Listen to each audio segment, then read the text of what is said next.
আমি উদয়ন শান্তি নিকেতনত আজিয়ে নহয়, আমি প্ৰতি বছৰে মিলাদে মেহফিল এখন অনুষ্ঠিত কৰোঁ।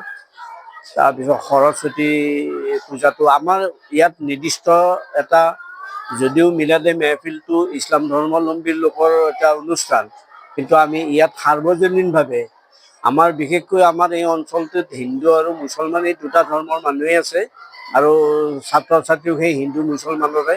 গতিকে আমি সাৰ্বজনীনভাৱে প্ৰতি বছৰে এই ধৰ্ম অনুষ্ঠানটি আমি পালন কৰি আহিছোঁ। আমাৰ বেয়া নালাগে, এইটো সকলোখিনি শিক্ষক শিক্ষয়িত্ৰী বা ছাত্ৰ ছাত্ৰী সকলোৱে সম্পূৰ্ণভাৱে সহায় সহযোগত আমাৰ এই অনুষ্ঠানটো প্ৰতি বছৰে হৈ আছে। উদয়ন বুলিয়ে নহয়, আচলতে প্ৰায় অনুষ্ঠানবিলাকে সৰস্বতী পূজা আৰু মিলাদে মেহফিল এই দুটা মূল ধৰ্মীয় অনুষ্ঠান শিক্ষানুষ্ঠানত উদযাপন কৰে। প্ৰতি বছৰে পৰম্পৰাগতভাৱে উদযাপন কৰি আহিছে। উদয়ন পৰিয়ালে মোক এইবাৰ ইয়াত দুআষাৰ ক'বৰ কাৰণে আমন্ত্ৰণ জনাইছে কাৰণে এই হিচাপতে মই পৰিয়ালক ওপৰৰ পৰা আন্তৰিক ধন্যবাদ জ্ঞাপন কৰিছোঁ।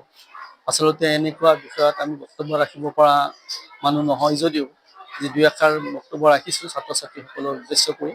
আমাৰ উদয়ন পৰিয়ালৰ এই ব্যতিক্ৰমী এৰি দেখিছোঁ, ইয়াতে আপুনি দেখিছে বেনাৰখনত লিখিছে সম্প্ৰীতিৰ এক বাৰ্তা মিলাদে মেহফিল। এই শব্দটোৱে এটা তাৎপৰ্য বহন কৰে যে আমি সকলোৱে মিলি জুলি কেনেকৈনো ধৰ্মীয় নীতি নিয়মবিলাক পালন কৰিব পাৰোঁ, ছাত্ৰ ছাত্ৰীক কেনেকৈ ধৰ্মীয় আদৰ্শবিলাক শিকাব পাৰোঁ, সেই উদ্দেশ্যে এইবিলাক অনুষ্ঠান অনুষ্ঠিত কৰা হয়। আৰু মূল উদ্দেশ্যটো এইটোৱে হৈছে আমাৰ অনাগত পৰীক্ষাবিলাকত কেনেকৈ ছাত্ৰ ছাত্ৰীবিলাকে যাতে ভালদৰে অৱতীৰ্ণ হ'ব পাৰে পৰীক্ষাত, সেইকাৰণে ধৰ্মীয় দিশটোক লৈ পেলাই আল্লাহ ভগৱানৰ ওচৰত দোৱা প্ৰাৰ্থনা বিচৰা হয়। গতিকে এইটোৱে উদ্দেশ্য। দুই আখৰ কৰিছোঁ, তেওঁলোকক মই পুনৰবাৰ ধন্যবাদ জ্ঞাপন কৰিছোঁ। প্ৰথমতে মই আপোনালোকৰ পৰ্টেল চেনেলৰ জৰিয়তে সকলোকে ধন্যবাদ জ্ঞাপন কৰিছোঁ। আমাৰ বিদ্যালয়খন অকণমান ব্যতিক্ৰমধৰ্মী, আৰু আপুনি মোক কৈছে যে যান্ত্ৰিক যুগত বৰ্তমান সময়ত আমি ছাত্ৰ ছাত্ৰীসকলক দিক নিৰ্দেশনাৰ কাৰণে কিছুমান ব্যৱস্থা নিজে হাতত তুলি ল'ব লগা হয়। গতিকে কিছু বছৰ আগৰ পৰাই আমি সৰস্বতী পূজা যেনেকৈ উদযাপন কৰোঁ, ঠিক তেনেকৈ সম্প্ৰীতিৰ অনুষ্ঠান মিলাদে মেহফিলো আমি অনুষ্ঠিত কৰি আহিছোঁ।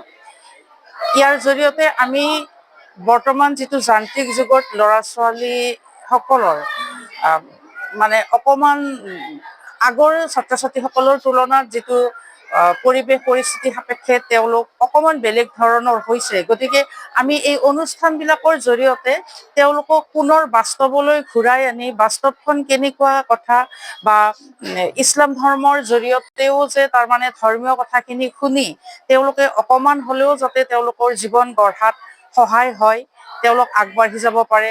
তাৰোপৰি যিটো সাম্প্ৰতিক সময়ত সংঘৰ্ষ বা হিংসাত্মক কাৰ্যকলাপ কিছুমান হয়, সেইবিলাকৰ পৰাও যাতে আমাৰ ছাত্ৰ ছাত্ৰীখিনি বিৰত থাকিব পাৰে, তেওঁলোকে যাতে মানৱ সম্পদে হয় প্ৰকৃততে, তেনেকুৱা এটা পদক্ষেপ হাতত লৈয়ে আচলতে আমি প্ৰতি বছৰে মিলাদে মেহফিল অনুষ্ঠানখন পাতোঁ, আৰু এইবাৰৰ অনুষ্ঠানৰো উদ্দেশ্য সেইটোৱেই।